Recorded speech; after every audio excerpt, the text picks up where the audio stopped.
Neste momento, Deus, através desta emissora, leva até você mais um programa de fé, com mensagens, hinos e orações a seu favor.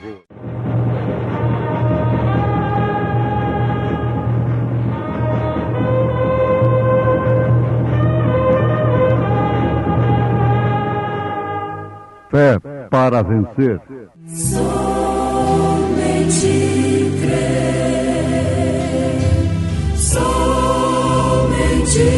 crer, tudo é possível, somente crer, somente crer, somente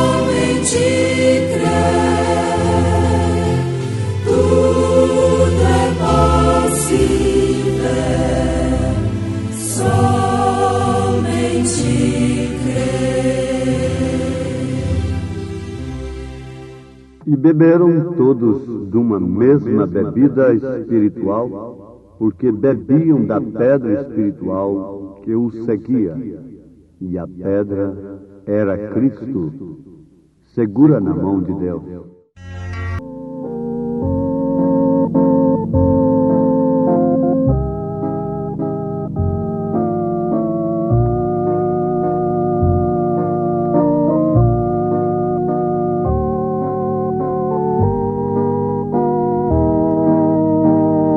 Ouvintes preciosos, eu já li alguma coisa sobre o mal que causa uma água impura, cheia de vermes, de impurezas. Muitos males são causados, são contraídos através da água que a pessoa bebe, a criança toma, águas que não são devidamente tratadas e que são colhidas, tiradas de depósitos nos quais sobrevivem bactérias que são portadoras de males para o corpo humano. É uma tristeza analisar isto. Aconselha-se até mesmo quem não tem outros recursos, ferver a água bem fervida, filtrá-la, antes de dar para a criança, em certos casos até mesmo antes do adulto tomar. A maneira que ela é conduzida, depositada em casa, tudo isto previne males que podem ser contraídos através da água. É um líquido precioso, indispensável na vida humana, no corpo humano e na vida humana, no lar. A água é indispensável, mas por ser indispensável, necessária, não devemos tomar qualquer tipo de água, simplesmente porque necessitamos dela. Tudo que se vê no natural deve-se pensar naquilo no sentido espiritual. Não há coisa mais necessária para o mundo do que o Evangelho. O Evangelho de nosso Senhor Jesus Cristo, pois Ele é a salvação de todos que creem. Jesus se comparou com a água. Com isso ele estava dizendo que Ele é o Espírito Santo. Porque ele disse: quem tem sede, vem a mim e beba. E a mesma Bíblia diz que aquele que crê Em mim, disse Jesus, rios de águas vivas correrão de seu ventre. Isto falando do Espírito Santo. Então, vamos pensar no Evangelho como água, tão necessário quanto a água. O apóstolo Paulo, falando na sua carta aos Hebreus, capítulo 10, depois de incentivar a pessoa a entrar no Santíssimo Lugar, ter ousadia para penetrar mesmo no santuário pelo sangue de Jesus, ele diz assim: cheguemo-nos com verdadeiro coração e inteira certeza de fé, tendo os corações purificados da má consciência e o corpo lavado com água limpa. Aos Hebreus, capítulo 10, versículo 22. Então, continuemos pensando no Evangelho, na Palavra de Deus, na sã doutrina como água. Mas que tal? Há de fato mesmo uma necessidade muito grande do Evangelho, como há necessidade da água na vida humana. Mas teria possibilidade do Evangelho ser mesclado, ser falsificado, ser portador de bactérias que viriam causar dano à nossa vida espiritual e nos conduzir à perdição, à morte eterna? Sim, perfeitamente. Paulo falou que o Evangelho que ele anunciou era o Evangelho absoluto. E que outro Evangelho que aparecesse seria anátema. Portanto, não pode haver Evangelho segundo outro fulano de tal, outro ciclano de tal, porque tudo isso é anátema. E anátema quer dizer excomunhão e abominação. Quer dizer uma água que não é limpa, mas é uma água que porta engano, porta mentira religiosa, falsas doutrinas, e que não causam outra coisa senão perdição. Mas nesse instante nós vamos formular uma pergunta. Porventura, existe alguém que gostaria de um evangelho desta natureza? Deixaria o verdadeiro evangelho, o verdadeiro oásis do amor, a água limpa, cristalina, para preferir um evangelho roto, uma água rota, uma cisterna rota? Por incrível que pareça, sim, isto é verdade.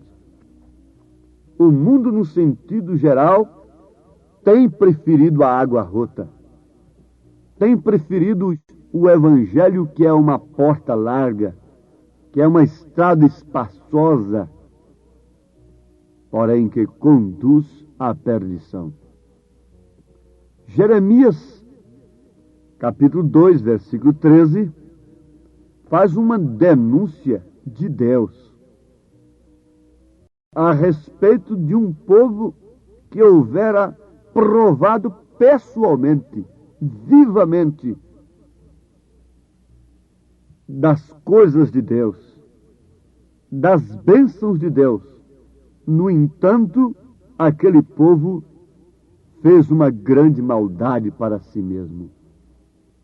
Porque o meu povo fez duas maldades. A mim me deixaram o manancial de águas vivas e cavaram cisternas rotas que não retêm as águas. Ouvintes, aqui está o grande mal. Os dois grandes males, as duas grandes maldades. além de deixarem um manancial de águas vivas, cavaram cisternas rotas que não retêm as águas. Notem que se não houvesse um evangelho falso, parecido, para enganar, para cauterizar a consciência do homem, então aquele homem ou aquele povo ficaria simplesmente em uma maldade. A maldade de deixar o manancial de águas vivas. Mas o segundo mal é pior ainda. É que além de deixar o verdadeiro evangelho, não amarem a verdadeira e sã doutrina, amontoam doutores, ensinadores para si, conforme suas próprias concupiscências. 2 Timóteo, capítulo 4. Paulo profetizou que isto iria acontecer, que nos últimos dias, tendo comichão nos ouvidos, os homens não suportariam a sã doutrina, mas não deixariam o evangelho. Não largariam Deus de um lado. Estariam incluindo o evangelho, incluindo a Bíblia, incluindo Deus em seus programas. Paulo disse isto em outras palavras, e para tanto seria necessário que eles amontoassem doutores, formassem homens que ensinassem segundo a concupiscência dos homens, das pessoas que, tendo comichão nos ouvidos, não suportam a sã doutrina, não preferem a estrada estreita, mas preferem a estrada larga. Por isso querem um evangelho solto, frouxo, sem doutrina, sem verdade, sem correção. Um evangelho que finge o amor.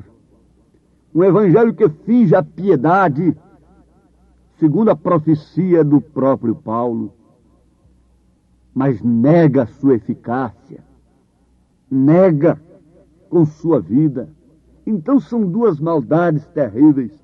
Além de deixar o verdadeiro evangelho, ainda buscam, formam para si homens que pregam o falso evangelho. De um lado, o evangelho científico, moderno, social. Do outro lado, o evangelho com misticismo pentecostal. Não o Pentecoste original, porque esse é o evangelho que nós precisamos. Curas divinas, comércio da cura, etc. e etc. Mas o conselho do momento é que fiquemos com o verdadeiro evangelho. Aquele que ficar com o verdadeiro evangelho estará dispensando os credos e os dogmas que são cisternas perfuradas pelos homens para cauterizarem as consciências, enganarem assim o povo. Mas fiquem sabendo que tanto os enganadores como os enganados estão perdidos, disse o apóstolo São Pedro, porque eles enganam sendo enganados. E assim, o engano de quem quer que seja pode justificar um homem diante de Deus. A lei não respeita a ignorância do homem. Deus não tem em conta o tempo da ignorância, é se aquele homem, antes de morrer, antes de sair desta carne pela qual ele pecou, se arrepender, crer no sangue de Jesus Cristo por revelação divina, então o seu passado é apagado.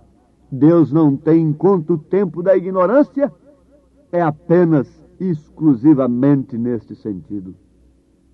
Mas vejamos que quantos provaram, tomaram da água que era Cristo lá no deserto. Paulo disse na sua primeira carta aos Coríntios, capítulo 10, versículo 4, e beberam todos de uma mesma bebida espiritual, porque bebiam da pedra espiritual que os seguia, e a pedra era Cristo. Mas o que diz o apóstolo continuando a leitura? Diz: mas Deus não se agradou da maior parte deles, pelo que foram prostrados no deserto. E estas coisas foram-nos feitas em figura, para que não cobicemos as coisas más, como eles cobiçaram. Não vos façais, pois, idólatras, como alguns deles, conforme está escrito: o povo assentou-se a comer e a beber, levantou-se para folgar, é o que o povo de hoje quer. E não nos prostituamos, como alguns deles fizeram, e caíram num dia 23.000, sob a doutrina de Balaão. E não tentemos a Cristo, como alguns deles também tentaram e pereceram pelas serpentes. E não murmureis, como também alguns deles murmuraram e pereceram pelo destruidor. Ora, tudo isto lhes sobreveio como figuras, e estão escritas para aviso nosso, para quem já são chegados os fins dos séculos. Aviso nosso. Esta mensagem seria aviso para você, meu ouvinte? Onde estão seus deuses? A rocha em que confiavam? Deuteronômio 32, versículo 37. Onde está o Deus que os pentecostais confiavam alguns anos atrás?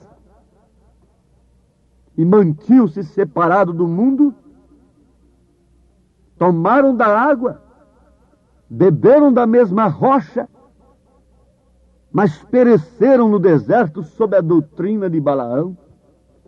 Estão imbuídos, estão engodados, estão enganados com a beleza do evangelho manufaturado, que parece vir com muito amor, um amor polido, mas não passa de uma cisterna rota, não passa de um anátema. Não, isto não é oásis de amor, isto não é água limpa. A água limpa produz vida limpa, produz frutos limpos, frutos sadios, porque a água limpa é o Espírito Santo.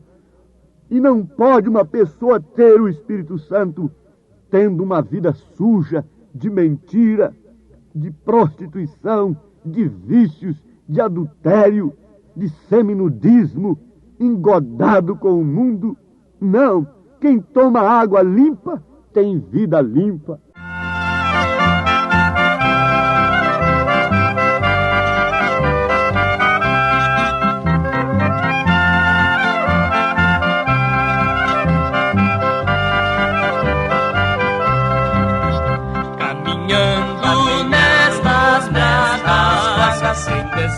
Deserto abrasador, minha alma sequiosa, um oásis encontrou.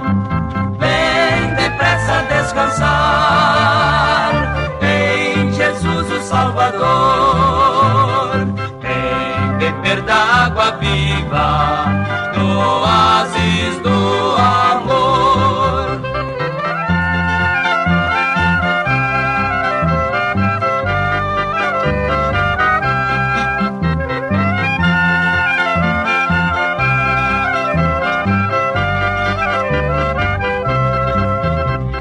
Límpida, bem pura, minha sede mitigou. No oásis, no Calvário, refrigério encontrou. Vem depressa descansar em Jesus o Salvador. Vem beber da água viva, no oásis do amor. Esta água viva é a mensagem que Deus envia em seu determinado tempo. A água viva na era de Lutero era a sua mensagem, a salvação de graça. A água viva no tempo de Wesley era a santificação, que foi a sua mensagem. Hoje, a água viva é o novo nascimento, ungido com o Espírito Santo, para ter fé genuína em toda a palavra de Deus. e ter a vida vivida. Isto é, a água que você precisa tomar, água límpida, água pura, evangelho sem mescla, evangelho sem mentira, evangelho que é a palavra conforme está escrita. Isto é que nós precisamos. Se nós sentimos necessidade, Deus nos atende. Lembremos-nos que o Pai não dá escorpião no lugar de peixe, serpente no lugar de peixe. Se você deseja um evangelho puro, Deus não vai lhe dar um evangelho impuro, mesclado.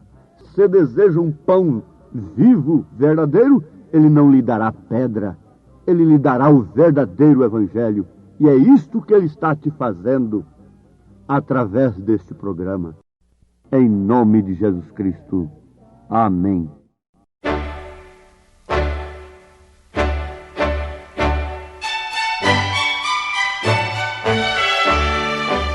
Ouvintes, escreva-nos pela caixa postal de número 15.020, 15020, CEP 74.501-970, Goiânia, Goiás. O nosso endereço na internet é www.apalavraoriginal.org.br. Volte a nos ouvir amanhã novamente, neste mesmo horário, nesta emissora, se o Senhor nos permitir, com fé no Filho de Deus, a fé que vence o mundo. Cansado de viver no mundo mau e vil, no qual satisfação real não há, busquei o amor de Cristo e achei descanso e paz. Minha alma agora satisfeita está, alegro-me na fonte de água viva, sei que nunca mais minha alma então terá. Alegro-me na fonte de água viva, de Cristo meu amado Salvador. Que maravilha tem o amor do Salvador, que me dá motivação ao meu viver, com bênção, graça e glória me sustentará. Por isso, aleluia, cantarei. Alegro-me na fonte de água viva, sei que nunca mais minha alma então terá. Alegro-me na fonte de água viva, de Cristo meu amado Salvador. Oh, vem comigo, pecador, a Cristo vem, teu fardo de pecados entregar. O Salvador te chama e alívio te dará. Entrega-te, amigo, ao Salvador. Alegro-me na fonte de água viva, sei que nunca mais minha alma então terá. Alegro-me na fonte de água viva, que é Cristo meu amado Salvador. Salvador, Salvador, Salvador, tem compaixão de nós.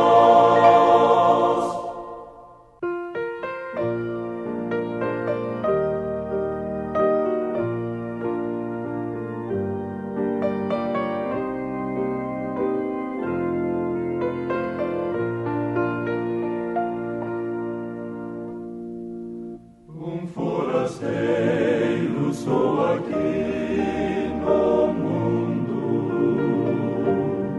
vivendo os dias a lutar em vão.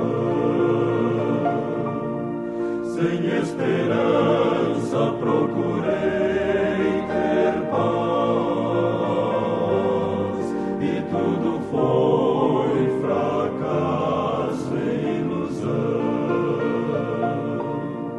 Mas houve um dia em que voltei meus olhos ao céu e tive a visão do amor. Mas houve um dia em que voltei meus olhos e vi Jesus, o amante Salvador.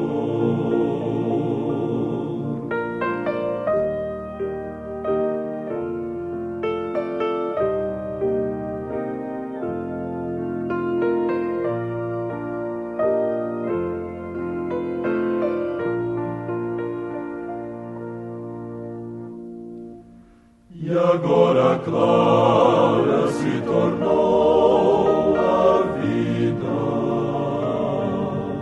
a luz do céu iluminou meu ser. Eu alcancei vitória e esperança, e hoje em Cristo sinto-me feliz. Consagro a Deus os dias que me restam, a todos vou falar do seu amor. Consagro a Deus os dias que me restam, a todos vou